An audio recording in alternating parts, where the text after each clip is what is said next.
Welcome back to another video, guys. Today we'll be talking about the 3 booster boxes that are likely to hold their value the best out of any booster box. So in the last week or so, it seems like around the board, other than a couple items that are kind of exempt, most items have pulled back by about 10 to 30%. So a lot of people are thinking like, is this it for One Piece for a good while? Has the top hit?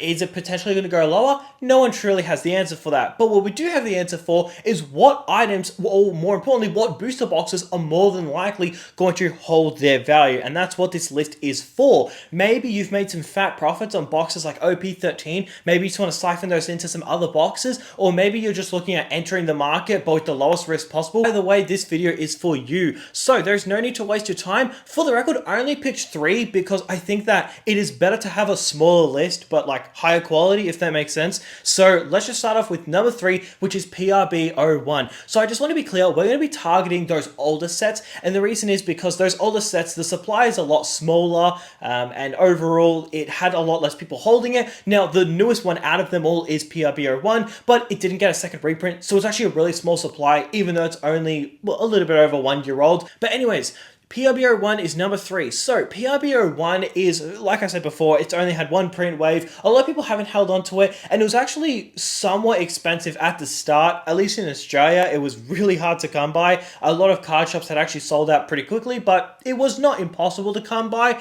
But the thing is, mangas are extremely loved. Most people want to own a manga. They have that dream manga that they want to own.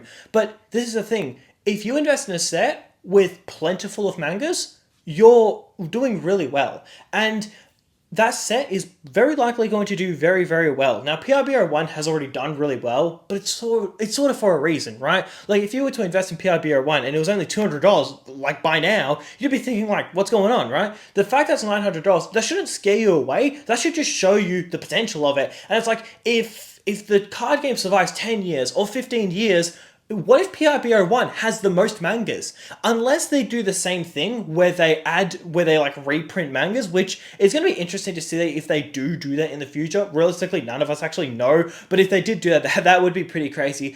But the thing is, this could be the set with the most mangas. Now, there is also a debate if it's still got the same like specialty to it, because they are kind of like reprinted, they're not their own artworks, but still, nonetheless, it has the most mangas inside. It has a god pack where if you pull that god pack and you get all PSA 10s, it might be worth 20 grand? Oh, probably a little bit. Yeah, definitely way more. Holy crap, because the Luffy alone is 10 grand as a PSA 10.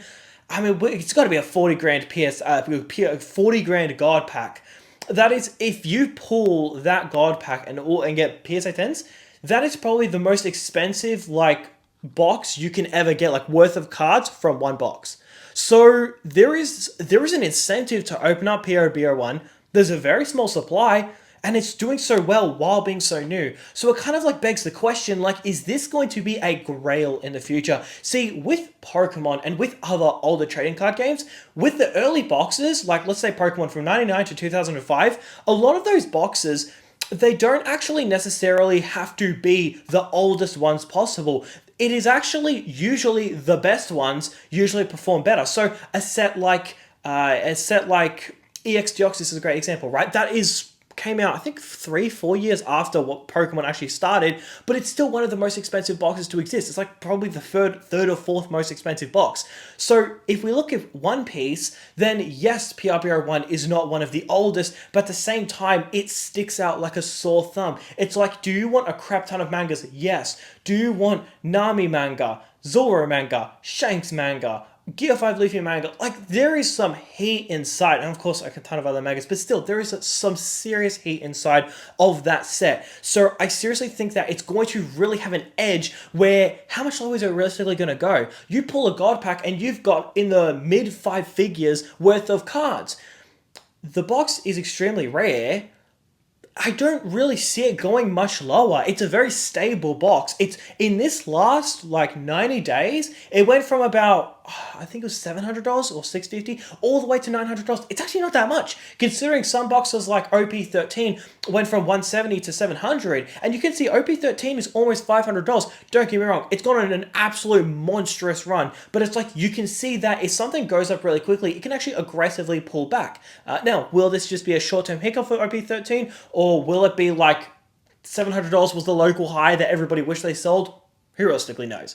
Only the future will tell. But what is a fact is that PRBO1 has been incredibly stable. It's been slowly but surely creeping up, and it's very it's not like a bubble territory to enter it right now, right? Like, it justifies its price, if you will, and it's actually not that hyped up. So I feel like you don't really have like a lot of the retail investors buying it. I think purely because it's just so expensive. But like, now that OP13 is like $500 and your EBO3 is like a $400 box, it's like $900 actually doesn't look so bad anymore. So that is definitely number 3 there. And then number 2 is OP05. So OP05 is about $1,100. It has actually experienced almost no pullback.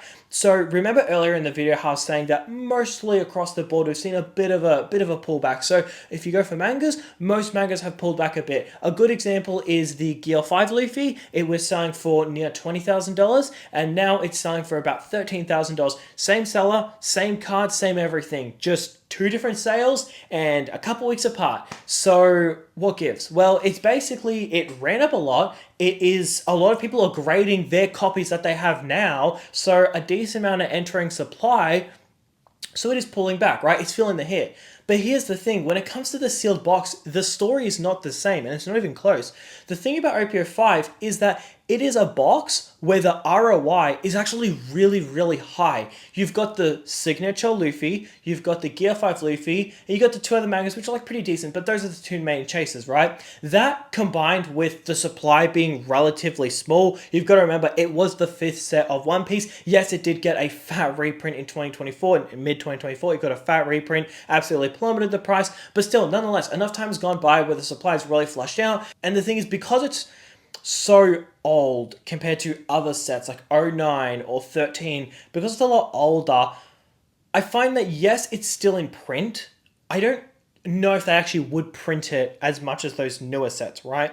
Because Bandai know that if they reprint it, it can destroy a lot of confidence. And Bandai are not idiots. They clearly know that a lot of people entering the One Piece market right now, and a big reason why it's successful, is because the top chase of OP13 was so expensive and it brought a ton of people in and blah, blah, blah, right? But it's like, the problem is if they reprint OP05, then people are going to start thinking, they're going to be like, wait, hang on, OP05 came out in 2023 and it's getting reprinted in 2026. So then that means OP13, 2029, might have to wait a while, and the people will then fearfully leave, and they can definitely feel a hit from that. So look, it's not guaranteed, absolutely not guaranteed, but it doesn't really make sense that they would reprint OP05. So I think it's, look, I know it's not out of rotation, but it does seem like relatively done and finished, like done and done.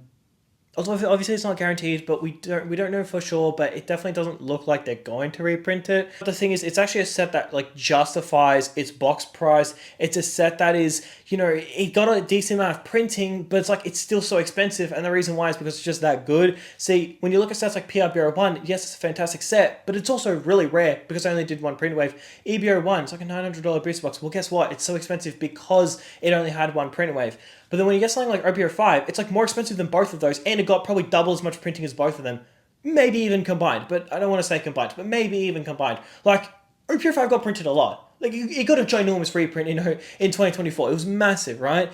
So the thing is with OP05 is that it is basically the $1,000 booster box where it actually got a lot of printing, but it's still really expensive. And I think that's something a lot of people kind of overlook, is it's like, oh yeah, EPO1, it got short printed. Blue bottom, short printed. White bottom, I mean, actually, look, OPO1 doesn't count in the equation. But when you get to all these really expensive booster boxes, it's like, usually it's because there's not a lot available. But like, the Gear 5 Luffy, it's not a rare manga. There's over 1,100 graded copies, just from PSA alone. It's not exactly a rare manga. It's actually, like, Yeah, it's pretty common. Like, obviously, it's not as common like ones like Nami or the Zoro manga, but like it's actually not like insanely rare. Like the Gold Roger, I think there's only like 200 PSA 10s or something like that, but it's like pretty similar pricing as the Luffy, or at least it was at one point. I haven't checked on the Gold Roger in a while, so I don't know if it has pulled back. But at least at one point it was like 22k when the Gear 5 Luffy was like 20k. But it's like, hang on, there's like 5 times as many Gear 5 Luffys. It's like, okay, this set is really expensive, not because of the printing, but because it's actually just that good. And that generally does age pretty well. And when you look at Pokemon sets, a lot of popular Pokemon sets that have been printed a lot, it doesn't really matter. I mean, you look at sets like Evolving Skies, and it's a good example. For anyone who's not into Pokemon, very popular set. It did get a lot of printing. The top chase is actually the highest pop of any card of that entire era that you can pull, yet it is so expensive. It's the most expensive card, but it's the highest pop, and it's like, whoa, it actually just has a lot of demand. So there's a lot of it printed, right? So yeah, OP5 is in that situation, but that brings us to number one. Number one is OP01. Now you can go blue bottom and you can go white bottom. There's a good argument for both of them. White bottom, you've got that slightly safer side because they have basically the same set, except the white bottom is far cheaper with the pre-errata alpha and betas. The difference is that they're not really more expensive than the Shanks. There is the Luffy Alpha, but still, nonetheless, it doesn't necessarily justify the box, and it is kind of questionable on if that is ever actually going to be like a grail and like really expensive. It is incredibly skewed. If you're not aware, there is 3 variants of a lot of those cards. The Nami, you've got the Beta, you've got Alpha, and then you've got the other dude. The problem is that they are all mushed together in the PSA pops. That's the issue. Or at least a couple of them are mushed together. So it's like Beta, Alpha, and the normal version. Which one is the rarest? What is the discrepancy of rarity? Realistically don't know. So there is like, I guess, a little bit to back up Blue Bottom's price, but it is more or less just the fact that it is first edition, if I'm being honest with you. So there is a good argument there because it's first edition, but then if you look at White Bottom, it is actually, it's kind of better value per pack, because like the set is basically the same, but you're just paying like 1/3 of the price.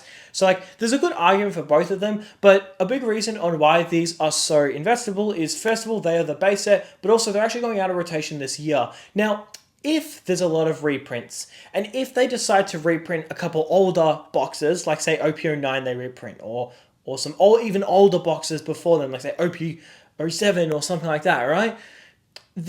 People might start to get a bit scared and go like, oh, if they're reprinting like everything, then maybe we should just invest in 1 to 4, right? Because 1 to 4 is going out of rotation this year. Now, I find it actually really interesting because no one is really talking about the fact that the first 4 sets are going out of rotation this year. But the thing is, I think the reason why people aren't talking about it is because like nothing is getting reprinted, but we don't know. Like if they do decide to reprint older boxes, then those first 4 are likely going to have a fat premium on them. Although that is speculation because judged by what they're doing now, they're clearly not reprinting like older stuff, like not really like at all.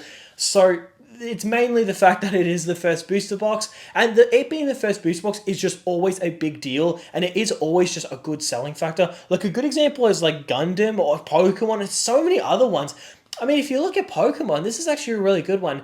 Pokemon, the base set is like $40,000 as an unlimited, but the Charizard is like 20-30 grand as a PSA 10, talking unlimited, right? That's not a lot. For a vintage Pokemon card to be worth like 20-30 grand, there's a lot of them worth 20-30 grand. But it's base set, and it's just, yeah, I guess it just has a premium. It's really weird how that works, right? But it has such a fat premium on it, so you can't really go wrong with base set. And it's always just going to be something where it's going to struggle going down, and it's not really going to have much of a problem going up. As One Piece does become more popular, it's always going to be like a dream for people, or like one day they can get the Grail, which is the original box, right? It's always going to be the thing that people like work up to, right? Like how many people want Blue Bottom right now but can't get it, but then later in the future they can afford it, right? It's like when you get expensive items like that, that's like stick out so easily, like the first box will always stick out. So right now you probably have 100,000, there's a bit of a stretch. Maybe you have like 10,000 people who's constantly saving up and they're going to buy a blue bottom once they can afford it, right? But it's like, if they all buy it right now, then the price will actually jump because there's so much demand. So it's like, as long as you can buy the item that gives someone a good enough reason to save up for that item, I think you're investing in the right thing, right? So yeah, that is the three main booster boxes that I want to talk about in today's video. It's more just fitting because the market is pulling back a little bit. Do I think it's a problem? Not really. I think the market will just continue to do pretty well, but it is still an interesting topic. Which ones are going to hold their value the best? Some boxes, maybe really inflated, like EBO3. I talked about for a good while. I was like, yeah, this is actually a really overinflated box. But the thing is, so I don't think it's going to hold its value. And we can clearly see it's not holding its value. Like, it is nosediving. But then you look at a set like PRBO1 and it's like, oh, well, this actually has a good argument why it's going to hold the value. This is a bit of a stupid topic to talk about if the market's doing insane. I feel like it is just fitting to talk about when the market's kind of pulling back a bit. So yeah, I hope you enjoyed this video. Let me know what you think about this in the comment section. But that is going to do it for today's video. Thank you for watching and have a good one.